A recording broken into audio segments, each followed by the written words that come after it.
Hello student, welcome back to my channel Aakash lecture. Student, आप लोगों का 27 फरवरी को मेरे प्यारे बच्चों पेपर है फिजिक्स का।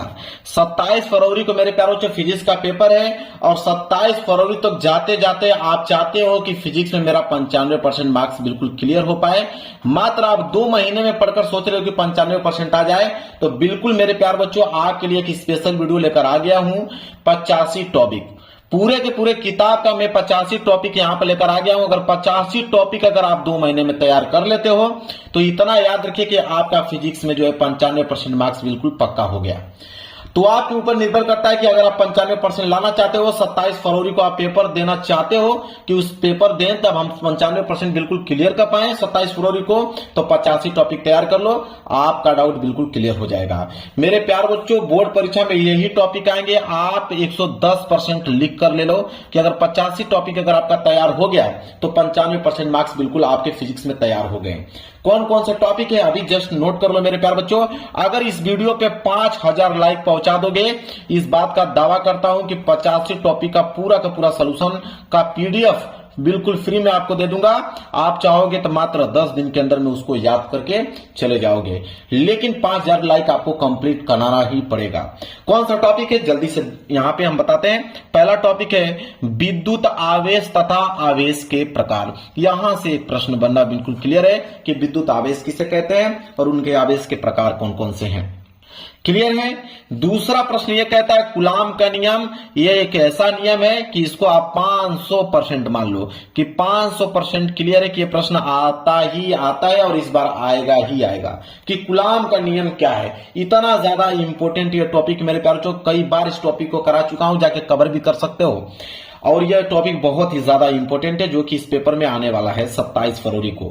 इसके बाद मेरे प्यार बच्चों तीसरा टॉपिक है कि विद्युत बल रेखाएं किसे कहते हैं। कि विद्युत बल रेखाएं किसे कहते हैं, बेहद इंपॉर्टेंट टॉपिक है जो आपको तैयार करना है। मैं कह रहा हूं कि अगर आप 85 टॉपिक तैयार कर लेते हो 95% मार्क्स बिल्कुल आप लोगों का पक्का हो जाएगा, कोई रोक नहीं सकता है। इसके बाद है चौथा विद्युत द्विध्रुव आघूर्ण। वेरी मोस्ट इंपोर्टेंट, इस पे आप डबल स्टार बना लीजिए मेरे प्यारे बच्चों। आप किसी भी टीचर से इन 85 टॉपिक को नोट करके जाके पूछ लीजिए, वो टीचर तुरंत कहेगा कि अगर आपको 95% चाहिए तो 85 टॉपिक को तैयार करना ही पड़ेगा आप लोगों को। तो विद्युत द्विध्रुव आघूर्ण। इसके बाद 5वां टॉपिक है कि विद्युत द्विध्रुव की अक्षीय रेखा पर स्थित बिंदु पर विद्युत क्षेत्र की तीव्रता ज्ञात कीजिए। बहुत ही ज्यादा इंपॉर्टेंट मेरे प्यारे बच्चों, वेरी मोस्ट इंपॉर्टेंट है। इस बार यह प्रश्न आपके 27 फरवरी को बनने वाला है।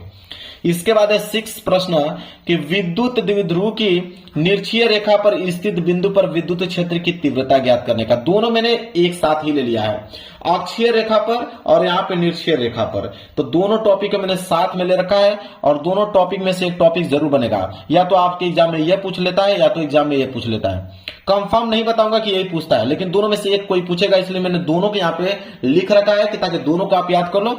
जो आएगा उसको आप कर लीजिएगा, कोई टेंशन लेने की बात नहीं है। इसके बाद गॉस का प्रमेय वेरी मोस्ट इंपॉर्टेंट है प्रमेय, और यह प्रमेय आपके एग्जाम में हर साल आता है, इस साल भी आने वाला है। 8वां टॉपिक है कि अनंत विस्तार के रेखीय आवेश के कारण विद्युत क्षेत्र की तीव्रता ज्ञात कीजिए। वेरी मोस्ट इंपॉर्टेंट ये टॉपिक है। तो यह है प्रश्न 8वां, जल्दी से आप इसको नोट कीजिए। इसका सलूशन बिल्कुल आपको रंगीन पीडीएफ में दे दूंगा, बस 5000 लाइक तक इस वीडियो को पहुंचा दीजिए। और टेलीग्राम चैनल, मेरा टेलीग्राम चैनल है आकाश लेक्चरर के नाम से, या तो इसी वीडियो के डिस्क्रिप्शन में लिंक दे दूंगा, जाके ज्वाइन हो लीजिए और वहीं पे पीडीएफ आपको मिलेगा। यह प्रश्न 8वां आपने नोट कर लिया। इसके बाद अगला टॉपिक है प्रश्न 9। क्या है कि अनंत विस्तार की समरूप आवेशित कुचालक चादर के कारण विद्युत क्षेत्र की तीव्रता ज्ञात कीजिए। दोनों टॉपिक को, प्रश्न 8वां और प्रश्न 9, दोनों टॉपिक को मैंने साथ में ले रखा है। ये दोनों टॉपिक में से एक टॉपिक आपके पेपर में आने वाला है। इसके बाद है कि विद्युत विभव किसे कहते हैं तथा विभवांतर किसे कहते हैं। अंतर वाले प्रश्न बन जाता है कि विद्युत विभव और विभवांतर में अंतर बताइए, तो अंतर वाले प्रश्न यहां से बन जाते हैं, इसलिए दोनों ही टॉपिक आपके क्लियर होने चाहिए। इसके बाद है इलेक्ट्रॉन वोल्ट किसे कहते हैं। छोटा टॉपिक है मेरे प्यारे बच्चों, लेकिन यह टॉपिक हर साल आता है, तो इसको जरूर से जरूर आप इसको तैयार कर लें। इसके बाद है 12वां टॉपिक विद्युत द्विध्रुव की अक्षीय स्थिति पर स्थित किसी बिंदु पर विद्युत विभव क्या है। Very very most important topic है, बरामा टॉपिक, जो आपको तैयार करना है। सारे के सारे सोल्यूशन लिखे हैं मेरे प्यारे बच्चों, बस आपको प्रोवाइड करना है। बस 5000 लाइक तक इस वीडियो को पहुंचाइए और सोल्यूशन ले जाइए फ्री में, याद कर आप 27 फरवरी को मेरे प्यारे बच्चों 95% लेकर आइए। चलिए आगे बढ़ेंगे। 13वां टॉपिक कह रहा है कि विभव प्रवणता किसे कहते हैं। Very very most important topic है मेरे प्यारे बच्चों, विभव प्रवणता। इसके बाद है 14वां कि चालक की धारिता क्या है। वेरी वेरी मोस्ट, ये दोनों टॉपिक आपके क्लियर होना चाहिए, ठीक है, विभव प्रवणता और चालक की धारिता। इसके बाद संधारित्र किसे कहते हैं। संधारित्र, जब संधारित्र अगर आप पढ़ लिए तो उसका संयोजन भी पूछता है, जो कि मैं नीचे लिखा हूं कि संधारित्रों का संयोजन बताइए, श्रेणी क्रम, समांतर क्रम संयोजन। यहां से एक टॉपिक बनना बिल्कुल मेरे प्यारों को क्लियर है, ठीक है, सूत्र स्थापित करने के लिए दे देता है। इसके बाद विद्युत धारा किसे कहते हैं, मोस्ट इंपोर्टेंट है। ओम का नियम किसी से पूछिए वो तुरंत बताएगा, 110% भरोसा है, ओम का नियम पूछता ही पूछता है, ठीक है। तो ओम का नियम भी यहां से कंफर्म हो गया आप लोगों का। 19वां टॉपिक नोट कीजिए।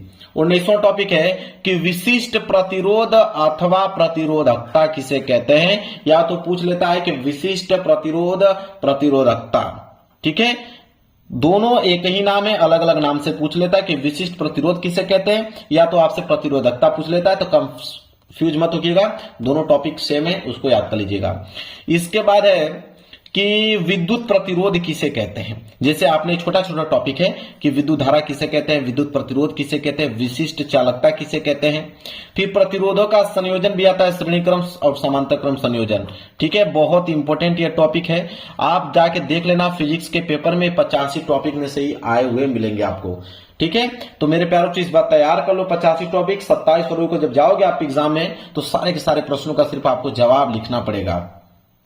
चलिए आगे, जैसे कूलाम का नियम था, इसी तरह किरचॉफ का भी नियम है। मेरे प्यारों जो नियम अब मैं बता रहा हूं सारे के सारे नियम इंपॉर्टेंट है, उसको आप चाहकर भी नहीं छोड़ने वाले हो।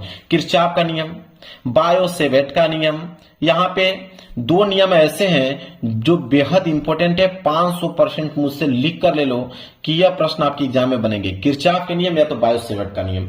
इसके बाद एम्पियर का अपरिपथ्य नियम किसे कहते हैं, चुंबकीय क्षेत्र किसे कहते हैं, द्विघात कोण किसे कहते हैं, ठीक है, दोनों ही टॉपिक, चुंबकीय क्षेत्र, द्विघात कोण, बहुत ज्यादा इंपॉर्टेंट टॉपिक है, इनको आप मेरे प्यारों को तैयार कर लेना। इसके बाद 28वां टॉपिक क्या है। 28 टॉपिक क्या कह रहा है कि चुंबकीय फ्लक्स किसे कहते हैं, मोस्ट इंपोर्टेंट, कि चुंबकीय फ्लक्स किसे कहते हैं।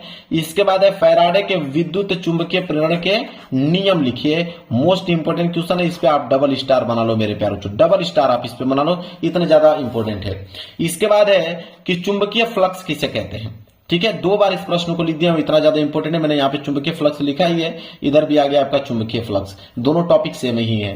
स्व प्रेरण किसे कहते हैं और अन्योन्य प्रेरण किसे कहते हैं, इन दोनों टॉपिक को मेरे प्यार बच्चों आप आज ही लिखकर तैयार कर लेना कि स्व प्रेरण और अन्योन्य प्रेरण, ठीक है। इसके बाद है अगला 33 टॉपिक कि विभिन्न प्रकार के प्रत्यावर्ती धारा परिपथ, जैसे एसी परिपथ हुआ, एलआर परिपथ हुआ, एसी परिपथ, इसके बाद एलसी परिपथ, एलसीआर परिपथ, ये जितने प्रकार के प्रत्यावर्ती धारा परिपथ आपको दिख रहे हैं वो सारे के सारे आपको बिल्कुल तैयार होने चाहिए, यहां से प्रश्न बनता ही बनता है।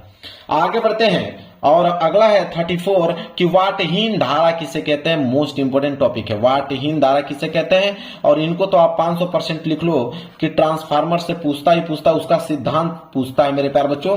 देखिए 36 नंबर पे लिखा भी हूं, ट्रांसफार्मर का सिद्धांत। मैं कह रहा हूं ना कि ये 500% मुझसे लिख लो कि यह सिद्धांत पूछता ही पूछता है, पूछेगा कि ट्रांसफार्मर का सिद्धांत क्या है। इसके बाद अगला है 37वां टॉपिक विद्युत जनित्र अथवा डायनमो किसे कहते हैं, मोस्ट इंपोर्टेंट ये टॉपिक है, इस पे भी आप डबल स्टार मेरे प्यारे बच्चों बना लो। वैसे सारे के सारे 85 टॉपिक ही क्लियर हैं, अगर आप उसको तैयार कर लेते हो तो बेहद 27 फरवरी को आपको खुशी मिलने वाली है कि बिल्कुल आप 95% के लिए बिल्कुल रेडी हो जाओगे अगर ये 85 टॉपिक तैयार हो जाता है तो। चलिए आगे बढ़ते हैं, अगला टॉपिक नोट कीजिए 38 टॉपिक कि मैक्सवेल का समीकरण क्या है। वेरी वेरी मोस्ट इंपोर्टेंट है मैक्सवेल का समीकरण। इसके बाद है कि मैक्सवेल का विद्युत चुंबकीय तरंग का सिद्धांत बताइए। ये दो टॉपिक जो मैक्सवेल के हैं ये आपके बिल्कुल क्लियर होने चाहिए, ये दोनों ही टॉपिक क्लियर होने चाहिए। आगे बढ़ते हैं, अगला है 40वां कि विद्युत चुंबकीय स्पेक्ट्रम किसे कहते हैं, मोस्ट इंपोर्टेंट है, इसमें भी आप डबल स्टार बना लो। कि विद्युत चुंबकीय स्पेक्ट्रम किसे कहते हैं। प्रकाश का परावर्तन, यहां से प्रश्न, परावर्तन और अपवर्तन तो प्रश्न बनना ही बिल्कुल तय है, या तो प्रकाश का परावर्तन पूछ ले। इसके बाद दिया है कि गोलीय दर्पण के लिए यू, वी तथा एफ में संबंध बताइए। मोस्ट इंपोर्टेंट टॉपिक है यह, प्रकाश के परावर्तन तथा अपवर्तन से प्रश्न बनते ही बनते हैं। देखिए आ गया प्रकाश का अपवर्तन, मैंने ऊपर बताया परावर्तन, अब आ गया अपवर्तन। कोई प्रश्न छोड़ ही नहीं सकता हूं। पूर्ण आंतरिक परावर्तन भी मैं इसमें सम्मिलित कर चुका हूं, क्योंकि यह प्रश्न भी बहुत बार पूछे जा चुके हैं, पूर्ण आंतरिक परावर्तन।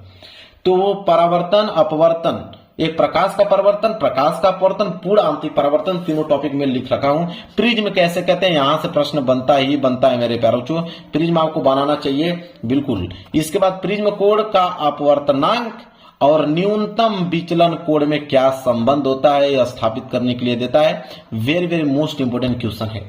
इसके बाद है 47 टॉपिक कि प्रकाशिक माध्यम की जो परिक्षेपण या वर्ण विक्षेपण की क्षमता क्या है। मोस्ट इंपोर्टेंट टॉपिक है 47वां मेरे पास, इसको आप नोट कीजिए। सारे के सारे टॉपिक इंपोर्टेंट है, मैं सारे के सारे टॉपिक पे इंपोर्टेंट लिखता चलूंगा, क्योंकि पूरे के पूरे किताब का मैं सिर्फ 85 टॉपिक आपको बता रहा हूं। अगर आपको 27 फरवरी को 95% लाना है तो इन 85 टॉपिक को तैयार करके जाना पड़ेगा आप लोगों को। 48 टॉपिक है गोलीय पृष्ठ पर अपवर्तन का सूत्र स्थापित कीजिए। इसके बाद गोलीय पृष्ठ के बाद पतले लेंस के लिए अपवर्तन का सूत्र, जिसे हम लोग लेंस मेकर का सूत्र कहते हैं, बेहद इंपोर्टेंट प्रश्न है मेरे प्यारों, जो प्रश्न बनते हैं। इसके बाद लेंस की क्षमता से, यहां पे आपको लेंस की क्षमता का फार्मूला याद होना चाहिए, न्यूमेरिकल भी यहां से बनते हैं, ठीक है। तो बिल्कुल 50 टॉपिक यहां से आपने नोट कर लिया। चलिए अगले टॉपिक की तरफ बढ़ते हैं। 51 कह रहा है कि लेंस की जो फोकस दूरी के लिए न्यूटन का सूत्र है उसको स्थापित कीजिए, ठीक है। न्यूटन का सूत्र, यहाँ पे न्यूटन ने दिया था एक सूत्र लेंस की फोकस दूरी पे, वो स्थापित करने के लिए यहाँ पे आपको आता है डेरिवेशन। इसके बाद है 52 की मानव नेत्र किसे कहते हैं। नेत्र बनाना आप लोगों को आना ही चाहिए, बेहद इंपोर्टेंट है मानव नेत्र। इसके बाद है सूक्ष्मदर्शी किसे कहते हैं, वेरी वेरी मोस्ट इंपोर्टेंट है। देखिए दूरदर्शी या दूरदर्शक, ठीक है, या दूरदर्शी के विभेदन क्षमता एवं सीमा, तीनों टॉपिक, ये जो तीनों टॉपिक आप यहां पे देख रहे हो कि दूरदर्शी, दूरदर्शी या दूरदर्शक, दूरदर्शी की विभेदन क्षमता एवं सीमा, ये तीनों ही टॉपिक इंपोर्टेंट है जो आपको तैयार करना, तीनों साथ में मैं लिख रखा हूं। इसके बाद हाइगेंस का तरंग सिद्धांत है मेरे प्यारे बच्चों।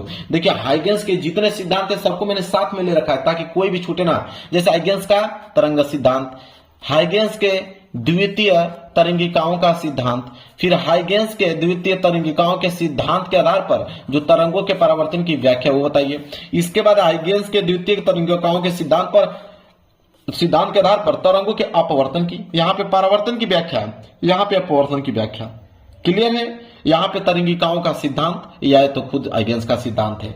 तो यहाँ पे 4 टॉपिक प्रश्न बनते हैं हाइगेंस के, जो कि मैंने चारों के चारों साथ में लिख रखा हूं ताकि कोई प्रश्न आप छोड़ ना पाओ। इसके बाद है 60वां कि प्रकाश में जो डापलर प्रभाव उसको बताइए, कि प्रकाश में जो डापलर प्रभाव होता है उसकी व्याख्या कीजिए। व्यक्तिकरण, साथ ही साथ व्यक्तिकरण भी आप बताइए, वेरी वेरी मोस्ट इंपोर्टेंट। फिर प्रकाश के तरंगों का जो व्यक्तिकरण है उसे जैसे एंग का प्रयोग बताइए कि उसमें एंग का प्रयोग कैसे किया गया। इसके बाद है फ्रिंज चौड़ाई के लिए व्यंजक, यहां पे निकाल के देखा है कि फ्रिंज चौड़ाई के लिए व्यंजक क्या है। बेहद इंपॉर्टेंट टॉपिक है मेरे प्यारे बच्चों, आपको लिख के लेता हूं कि इसके बाद टॉपिक आपके पेपर में नहीं बनने वाला है। अगर 85 टॉपिक तैयार हो गया तो समझिए कि आप 95% लायक बन गए हो। इसके बाद है कि प्रकाश के विवर्तन बताइए, छोटा टॉपिक सबसे इंपॉर्टेंट टॉपिक, कि प्रकाश का परावर्तन तो आपने देख ही लिया, अपवर्तन देख लिया, विवर्तन भी, तो प्रकाश का विवर्तन क्या है। चलिए आगे बढ़ते हैं। अगला है कि कार्य फलन किसे कहते हैं, वेरी वेरी मोस्ट इंपोर्टेंट है, कार्य फलन किसे कहते हैं। इसके बाद है अगला कि प्रकाश में जो विद्युत प्रभाव है उसका व्याख्या कीजिए, कि प्रकाश का विद्युत प्रभाव क्या है। फिर है 67 कि प्रकाश विद्युत उत्सर्जन के नियम लिखिए, वेरी वेरी मोस्ट इंपोर्टेंट, प्रकाश विद्युत उत्सर्जन के नियम लिखिए। इसके बाद है 68 कि आइंस्टीन का प्रकाश विद्युत समीकरण बताइए, जो आइंस्टीन ने जो प्रकाश का विद्युत समीकरण दिया था उसको आपको बताना है, very very most important derivation है, उसको आपको करके दिखाना होगा। इसके बाद 69 रदरफोर्ड का कर्ण प्रकीर्णन का प्रयोग नाभिक की खोज के आधार पर, very very most important topic है। इसके बाद है रदरफोर्ड का परमाणु मॉडल, ठीक है। तो दोनों टॉपिक आप इसको तैयार कर लीजिए, दोनों ही टॉपिक बेहद इंपॉर्टेंट टॉपिक है। अगला है कि हाइड्रोजन परमाणु का जो बोर मॉडल है उसको बताइए, वेरी वेरी मोस्ट इंपोर्टेंट ये भी टॉपिक है जो पेपर में हर साल पूछा जाता है। फिर हाइड्रोजन स्पेक्ट्रम किसे कहते हैं, नाभिकीय बल किसे कहते हैं, अर्ध आयु किसे कहते हैं, फिर अर्ध आयु तथा 6 नियतांक में संबंध। तो जो टॉपिक मेरे प्यारे बच्चों एग्जाम में लगातार पूछे आ रहे हैं उनको मैं पूरा का पूरा लिखा हूं, कोई भी प्रश्न छोड़ा नहीं हूं। इसलिए मैं आपको कह रहा हूं ना कि अगर आप 85 टॉपिक तैयार कर लेते हो तो 95% मार्क्स बिल्कुल क्लियर है। कुछ भी करने की जरूरत नहीं है, 5000 लाइक पहुंचाइए, इसका सोल्यूशन ले जाइए बिल्कुल फ्री में पीडीएफ में। 10 दिन के अंदर में इन पीडीएफ को तैयार करके 95% लाइक हो जाओगे आप। इसके बाद है कि नाभिक की जो बंधन ऊर्जा है उसका सूत्र बताइए। नाभिकीय विखंडन किसे कहते हैं, नाभिकीय संलयन किसे कहते हैं। ठीक है, तीनों नाभिक से तीनों प्रश्न मैंने ले लिया कि नाभिक की बंधन ऊर्जा, नाभिक विखंडन, नाभिकीय संलयन। तो यहां से तीनों टॉपिक आपको मेरे प्यारे बच्चों तैयार करना ही है, क्योंकि तीनों ही टॉपिक इंपोर्टेंट है, तीनों ही टॉपिक से प्रश्न बनते हैं। अर्धचालक किसे कहते हैं मेरे प्यारे बच्चों। अर्धचालक के बाद अगला टॉपिक है 80 कि ऊर्जा बैंड के आधार पर ठोसों के जो प्रकार है वह बताइए। तो मेरे प्यारे बच्चों 80 टॉपिक मैंने यहां पे बता दिया। 80 टॉपिक टोटल तैयार कर लो और 95% लेकर आइए। इसका पीडीएफ फ्री मैं बता रहा हूं कि फिर से फ्री में आपको दूंगा, लेकिन उसका एक शर्त है कि 5000 लाइक तक आपको पहुंचाना है। इसका पीडीएफ फ्री में मिलेगा। कहां पे, टेलीग्राम चैनल का नाम है आकाश लेक्चरर, या तो आप इसी वीडियो के डिस्क्रिप्शन में मेरे टेलीग्राम चैनल का लिंक मिल जाएगा, उस पर क्लिक कर लीजिए, वहां से ज्वाइन हो लीजिए। ठीक है, तो मेरे प्यारे बच्चों चलिए 27 फरवरी को 95% लाना चाहते हो तो इन प्रश्नों को आप तैयार कर लो, आपका 100% 95% मार्क्स बिल्कुल क्लियर हो जाएगा। चलिए वीडियो को लाइक कर देना, चैनल पर नए हो तो चैनल को जरूर सब्सक्राइब कर लेना। मिलेंगे एक प्यारे से नेक्स्ट वीडियो में, तब तक के लिए धन्यवाद।